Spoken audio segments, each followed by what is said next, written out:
신약 성경을 시작하는 사복음서는 마태복음, 마가복음, 누가, 요한인데 각기 저마다 강조하는 특징이 있습니다. 마태복음은 왕으로 오신 예수 그리스도를 강조하고 마가복음은 종으로 오신 예수 그리스도를 강조하는 반면 누가복음은 예수 그리스도의 그 인자 되신 이, 그러니까 인간 예수를 강조합니다. 그리고 저희가 살펴보고 있는 요한복음은 예수님의 신성을 강조합니다. 그런데 그 가운데에서 이 요한복음만큼 기록 목적이 분명한 성경은 없어요.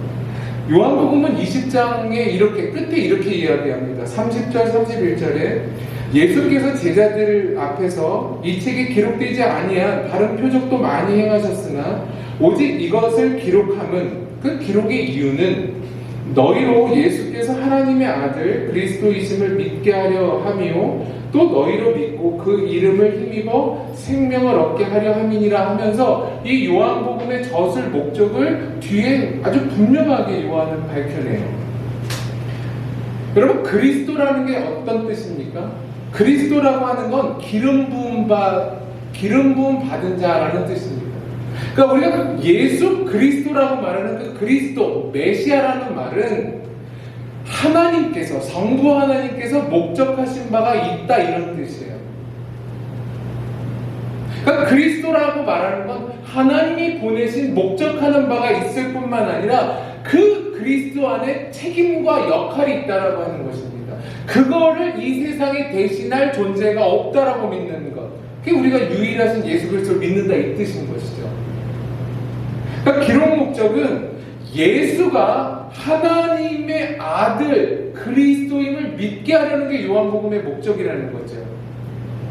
그러니까 니들이 2000년에 봤던 그 예수 그리스도, 몸으로 입고 온 그분은 하나님께서 보내신 하나님의 아들이시다, 이 얘기예요. 그러니까 요한복음을 우리가 덮을 때에는 적어도 이런 믿음은 있어야겠죠. 더 나아가서 그 예수를 그리스도로 믿고 그 이름을 힘입어 생명을 얻게 하려 하는 것이 요한복음의 기록 목적이라고 밝히고 있습니다. 그러니까 예수가 이 세상에 오셔서 행하신 그 의를 내가 옷을 덧입는 것 같이 수여받는 거예요. 그게 곧 뭐다? 그게 생명이다, 이렇게 요한복음은 증거합니다. 그래서 요한복음 17장 3절에 생명, 영생이라고 하는 말은 다만 죽어서 천국 가는 의미로 얘기하시는 게 아니라 이렇게 얘기하죠. 영생은 곧 유일하신 참 하나님과 그가 보내신 자 예수 그리스도를 아는 것입니다. 그러니까 영생에 대한 개념을 예수님께서 우리가 일반적으로 생각하는 것과 다르게 말씀하십니다. 영생은 죽어가는 그 영원한 그 천국의 삶만 얘기하는 게 아니라 영생이란 하나님과 그 하나님이 예수를 그리스도로 보내시는 걸 아는 게 영생이다, 이 뜻으로 말씀하신다는 거예요. 그러니까 우리에게 영생이 있냐라고 얘기한다면 그 성부 하나님을 아는가, 그 성부 하나님께서 우리를 위해 그리스도로 보내신 걸 아는가가 영생에 대한 가부입니다. 천국에서 영원히 사는 건 나중 문제입니다. 그래서 오늘 본문 말씀으로 우리 한번 가보도록 하겠습니다. 하나님이 세상을 이처럼 사랑하사 독생자를 주셨으니 이는 그를 믿는 자마다 멸망하지 않고 영생을 얻게 하려 하심이라. 아멘. 아마 요한복음 가운데 한 구절을 정하라고 해도 이 말씀이요, 신약 성경의 한 구절을 정하라도 아마 이 말씀이 되지 않을까 싶습니다. 어쩌면 신구약 66권의 대표 한 구절을 고르라고 해도 이 3장 16절을 골라도 전혀 문제가 없다고 생각됩니다. 여러분, 하나님이 세상을 사랑하셨답니다. 그 사랑하신 세상, 대상이 어떤 세상입니까? 하나님의 말씀에 불순종한 세상입니다. 그리고 하나님께 등 돌린 세상을 하나님께서 사랑하셨다라고 하는 것입니다. 근데 어떻게 사랑하셨다고 오늘 본문은 얘기해요? 아들을 주시기까지 사랑했다, 이 얘기입니다. 그러니까 필요 없다고 등 돌리고 떠나버린 그 세상을 하나님께서는 아들을 주실 만큼 사랑하셨다는 거죠. 아들을 주셨다는 말은 뭐죠? 자기 이상을 주셨다 이 얘기입니다. 그러니까 말이 안 되죠. 이게 우리 가운데 납득되지 않습니다. 대상이 이해가 되지 않고 사랑의 방법이 이해가 되지 않습니다. 그래서 세상이 믿지 못하는 거예요. 말이 안 되거든요. 적어도 사랑이 받을 만한 대상이 되든가 아니면 그 사랑 받을 만한 대상에게 맞는 사랑법을 하시던가 한데 전혀 그 대상조차 되지 않는 자에게 하나님께서 말할 수 없는 최고선으로 사랑을 하십니다. 자기를 버리신 것처럼 사랑하십니다.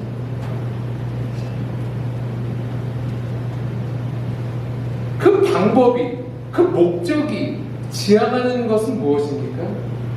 성부 하나님께서 보내신 예수를 믿어 제발 세상이 생명 가운데 나오기를 바라셨던 그 단 한 가지 이유로 오늘도 하나님께서는 등 돌린 세상에게 조파를 벌이십니다. 요한복음은 이 이야기를 하려고 기록되어 있습니다. 그래서 요한복음을 쭉 보면 총 21장인데 그 중에 절반을 이렇게 보면 12장까지는 표적이 나와요. 표적. 많은 기사와 표적이 나오고 13장부터 후반에는 예수님의 순환이 나옵니다. 그러니까 하나님께서 예수를 그리스도로 보내셔서 등 돌린 세상을 어떻게 영생하도록 할 수 있었는가 그 방법은 표적과 순환으로 증거돼요. 그러니까 표적이 뭘 가리킨다고 그랬죠? 손가락과 같아서 이 표적들은 표적에게 집중하라는 게 아니라 표적이 누구를 가리키는가 봐라. 그리고 그 가리킨 자가 세상을 하나님께로 돌리기 위해서 영생을 위해서 무엇을 감당했는지 책임졌는지를 봐라. 그것이 순환의 이야기입니다. 그러니까 그것을 옷 입는 것이 구원입니다. 그래서 그 표적과 그 순환 사이에 7가지 에고에이미가 나와요. 헬라어로. 그러니까 나는 뭐뭐이다 이러면서 나는 뭐 떡이다. 난 생명의 떡이다. 나는 세상의 빛이다. 나는 뭐 양해문이다. 이런 식으로 하나님께서 예수 그리스도가 어떻게 그리스도가 되심을 이렇게 증거하십니다. 7가지. 그게 요한복음의 척추와 같은 내용들입니다. 그러니까 앞부분은 표적에 관한 이야기고 13장부터는 순환에 관한 얘기인데 이것을 짊어졌었던 예수 그리스도는 어떤 분인가를 7가지로 나는 뭐뭇이다로 나온다는 거야. 이 모든 내용은 다 예수 그리스도의 신성을 강조하는 내용이에요. 다만 너희들이 보는 것은 육신 되신 예수지만 그분은 하나님 되신다 라고 하는 것을 요한은 끊임없이 강조하고 싶은 것입니다. 근데 이러한 나는 뭐뭐이다 라고 하는 것이 우리가 익숙한 구약에 등장합니다. 어디에 등장하냐면 출애굽기 3장에 등장해요. 그럼 출애굽기 3장에 어떤 내용이 나옵니까? 하나님께서 모세를 부르시는 내용이 등장합니다.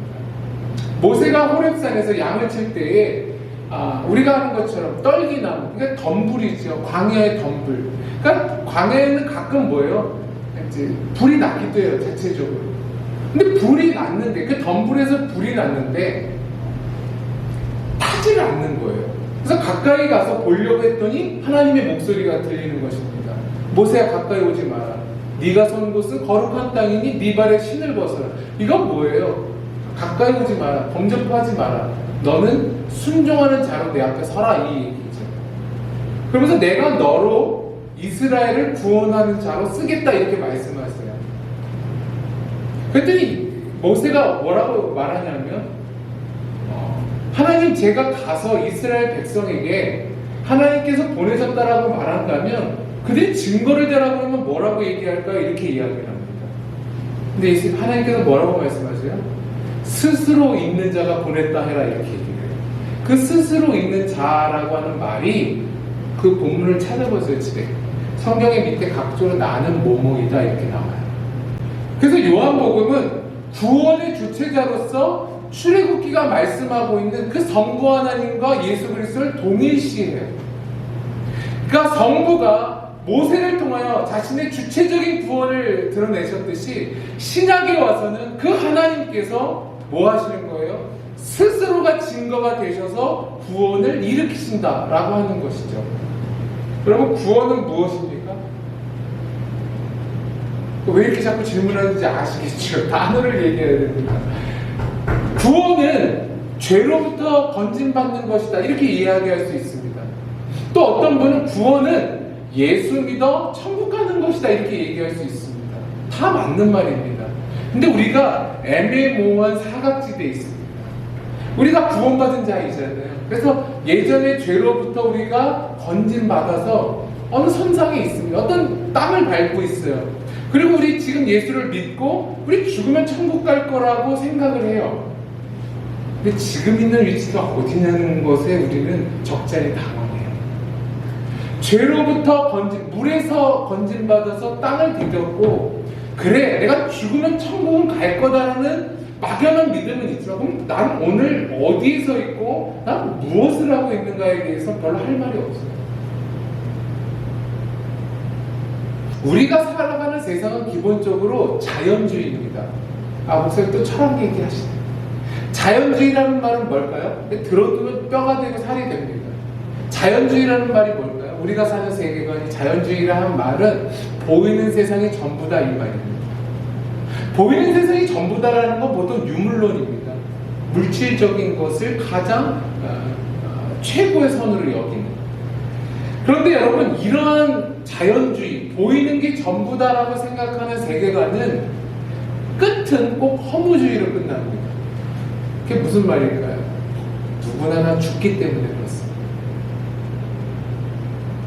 그러니까 보이는 게 전부다, 초월과 그 사후세계는 모르겠다, 안 믿는다라고 하는 그 끝은 다 허무주의로 끝나게 되어 있습니다.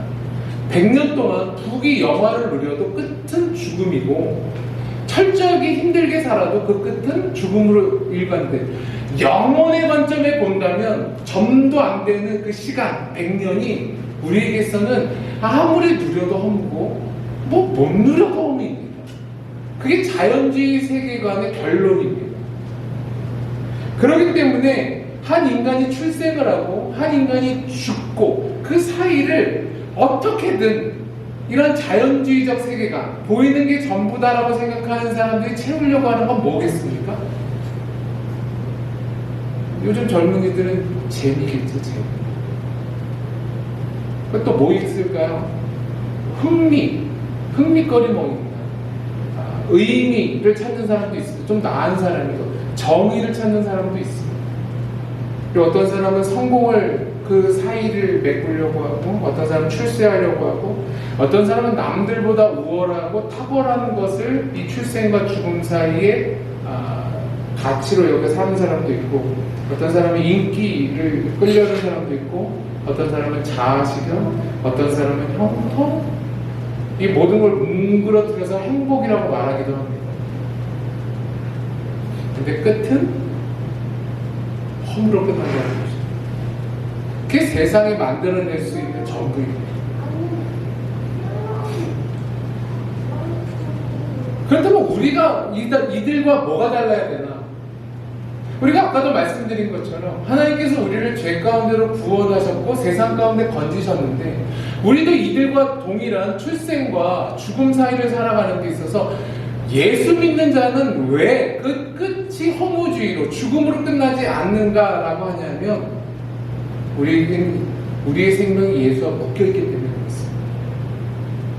그러니까 예수는 결론이 죽음으로 끝나지 않았기 때문에 그렇습니다. 그분은 죽으셨지만 부활하셔서 승천하셨습니다. 그것이 우리의 운명인 것입니다. 그렇기 때문에 우리는 세상 사람들과 사실상 같은 모습이라 할지라도 같은 가치관으로 살아서는 안 됩니다. 그게 구원받은 사람의 삶이고 그리스도인의 생각과 정신인 것입니다. 적어도 우리는 세상 사람들과 다른 근거가 있고 더 깊고 확장된 그 무엇인가는 있어야 합니다. 살지 못해도 그렇게 생각하고라도 있어야 됩니다. 그러나 우리가 아까 말한 것처럼 죄로부터 건짐받았고 죽으면 천국 갈 걸 알지만 지금 놓여있는 현실이 세상 사람들과 똑같은 방식이라면 그저 나도 재미 찾고 흥미 찾고 인기 찾고 그냥 뭐 자아 실현이나 찾고 그냥 뭉뚱그려서 나도 행복하게 이 세상을 그냥 살고 싶다라고 한다면 세상 사람들과 뭐가 다를까요? 세상 사람들이 인생의 내용을 채우는 것을 보통 뭐냐면 간절함을 갖거나 자기 각자의 신에게 빌어요. 우리도 그럴지 몰라요. 아까 말한 것처럼 우리의 목적은 재미고 우리의 목적은 흥미고 우리의 목적은 뭔가 탁월하고 우리의 목적은 성공이고 출세고 만족이고 행복이라고 하는 우리의 궁극적인 목적을 위해서 마치 하나님을 요술램프의 지니처럼 쓰고 있지는 않는지. 하나님 내 소원을 들어주세요. 나 재미를 위해서 살게 해주세요. 하나님 나 뿔리지 않게 살게 해주세요. 하나님 나 자아 실현하게 해주세요. 하나님 나 성공하게 해주세요. 하나님 나 행복하게 해주세요 라고 하나님에게 끌어다 쓰고 있지 않은지. 그래서 마치 하나님을 각자가 그 세상 사람들이 생각하는 어떤 자기 확신이라든지 각자가 믿고 있는 그 나름대로의 신의 수준으로 격화시키지는 않는지 우리는 돌이켜볼 필요가 있어요. 아니면 그저 예수 그리스도 가만 계십시오. 나 예수 믿어드렸지 않습니까? 제 주머니에는 티켓이 있습니다. 일단 내 인생 언제까지 살지 모르겠지만 내 마음대로 살았다가 걱정하지 마십시오. 저 예수 옛날에 영접했습니다. 구원 티켓 여기 분명히 제가 지갑에 꽁꽁 부적처럼 쌓아갖고 있습니다. 이거 나중에 보여드리기만 하고 제가 천국만 가면 되지 않겠습니까? 라고 생각하고 이 땅의 삶을 내 마음대로 살진 않는지. 우리 이 두 가지 가운데 많은 사람들이 헤매입니다. 그렇다면 이제 구원은 뭘까요? 이것으로 결론을 맺겠습니다. 로마서 5장으로 가겠습니다. 로마서 5장 1절, 2절입니다. 로마서 5장 1절, 2절. 같이 한번 읽어볼까요? 되시면 이 여름 끝날 때까지 이 말씀을 외우실 수 있으면 너무 좋을 것 같습니다. 같이 읽어볼게요. 시작. 그러므로 우리가 믿음으로 의롭다 하심을 받았으니 우리 주 예수 그리스도로 말미암아 하나님과 화평을 누리자. 또한 그로 말미암아 우리가 믿음으로 서 있는 이 은혜에 들어감을 얻었으며 하나님의 영광을 바라고 즐거워하느니라. 아멘. 이것보다 더 잘 구원의 삶을 이야기한 내용은 전 잘 찾아보지 못했습니다. 그러니까 아까 말했던 구원이란 무엇인가? 죄로부터 건진받았다. 그리고 예수 믿어 궁극적으로 천국 갈 것이다. 로 우리가 정찰되어 있다면 이 말씀은 그것보다 더 큰 이야기를 합니다. 구원은 뭘까요? 우리가 믿음으로 말미암아 죄 가운데서 의롭다함을 받았으니 이제는 주 예수 그리스도로 말미암아 하나님과 뭘 하는 거예요? 화평을 누리는 거예요. 그럼 샬롬이 뭘까요? 갈등이 없는 걸 샬롬이라고 그래요.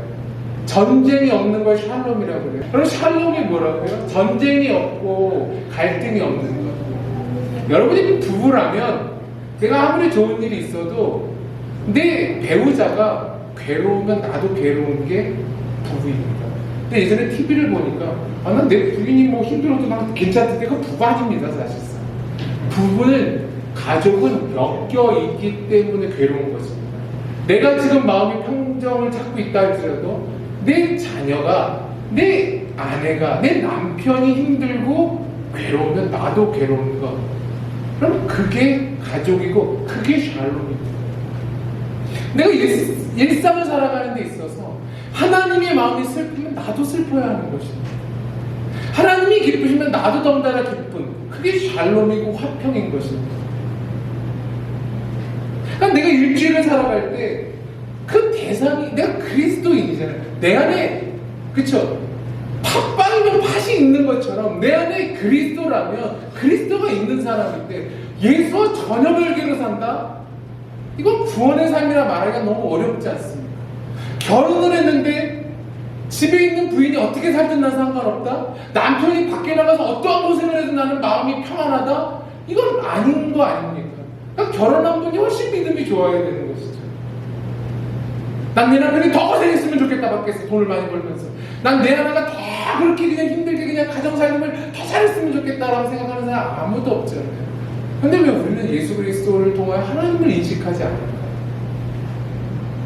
왜 우리는 다만 과거의 죄로부터 구원받았다는 것으로 안정을 갖고 결국 죽으면 천국 갈 것이다라고 하는 그 막연한 기대 속에 오늘을 허비하고 있을까요? 왜 우리는 샬롬하지 않을까요? 우리는 왜 화평하지 않을까요?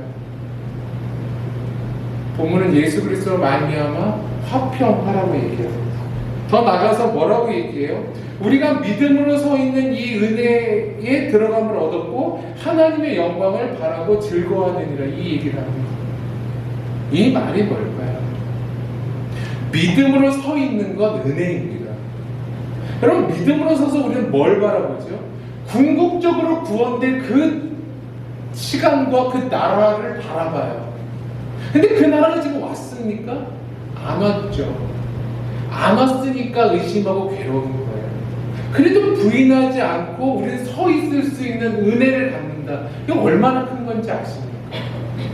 근데 그때가 괜찮으면 상관없는데, 주님 다 구원해 주신 거 맞잖아요. 그리고 하나님 결국 나를 천국 가운데 하나님의 영원한 그 임재 가운데 두실 거 알잖아요. 근데 왜 내 인생을 이렇게 괴롭고, 왜 내 인생을 이렇게 비참하고, 내 인생은 왜 이렇게 성공적이지 못할까라고 얘기한다면, 그때도 주님 뭐라고 말씀하세요? 그렇게 죽어도 나와 같이 너는 살 것이다, 이렇게 말씀하시는 걸 믿는 것이죠. 그게 진짜인 겁니다. 그렇기 때문에 우리는 뭐 할 수 있어요? 손해볼 수 있는 것이고, 그렇기 때문에 우리는 희생할 수 있는 것이고, 그렇기 때문에 우리는 뭐 할 수 있는 것이에요? 우리는 넉넉할 수 있는 것이에요. 왜? 우리는 죽어도, 우리는 실패해도 우리의 끝은 죽음으로 끝날 게 아니기 때문에. 세상은 어떤 부귀영화, 어떤 명예를 얻어도 그 끝은 죽음으로 끝나지만, 우리는 어떤 바닥에 있다 할지라도 하나님께서 들어서 결국 살리시고 승리 가운데 집어넣으실 걸 알기 때문에, 그럼 그렇기 때문에 우리는 오늘을 살 수 있는 것입니다. 내가 이렇게 죽어도 하나님은 결국 나를 살리실 것이고, 하나님 나를 결국 승리케 만드실 것이라는 강한 확신이 있었기에 그들이 살 수 있었던 것처럼, 사랑하는 여러분, 저희 모두가 다 힘든 삶을 살지만 우리가 그래도 괴로워하다가 웃을 수 있는 것, 잠깐 미소 지을 수 있는 것, 우리가 소망을 갖고 또한 내일 일어나서 또한 우리가 세상 가운데 나갈 수 있는 이유가 있다면, 그것은 하나님께서 우리를 죽음으로 끝을 내시는 게 아니라 하나님께서 일으키실 것이고 살리실 것이고 또 하나님께서 승리하게 하실 것이라는 걸 믿기 때문에 그렇게 되는 것입니다. 그게 구원의 삶인 것입니다. 근데 저나 여러분이 이러한 삶을 많이 살아보지 않았기 때문에 익숙하지 않습니다. 하셔야 됩니다. 이번 한 주도 예수 그리스도로 말미암아 하나님과 샬롬하시고, 그분의 마음이 내 마음이 되고 내 마음이 그분의 마음이 될 수 있도록 여러분 하나님 앞에 더욱더 여러분께서 한 발짝 한 발짝 나가시고, 여러분이 서 있는 그 위치가 다 다르지만 힘겹든지 좋든지 비가 오든지 해가 뜨든지 어떠한 상황 속에서도 하나님, 내 끝은 죽음이 아니라 삶이고 생명이고 그건 승리일 것이다라는 그 확신으로 한 주도 힘차게 성령 충만히 사실 수 있는 여러분 되기를 축원합니다. 기도하겠습니다.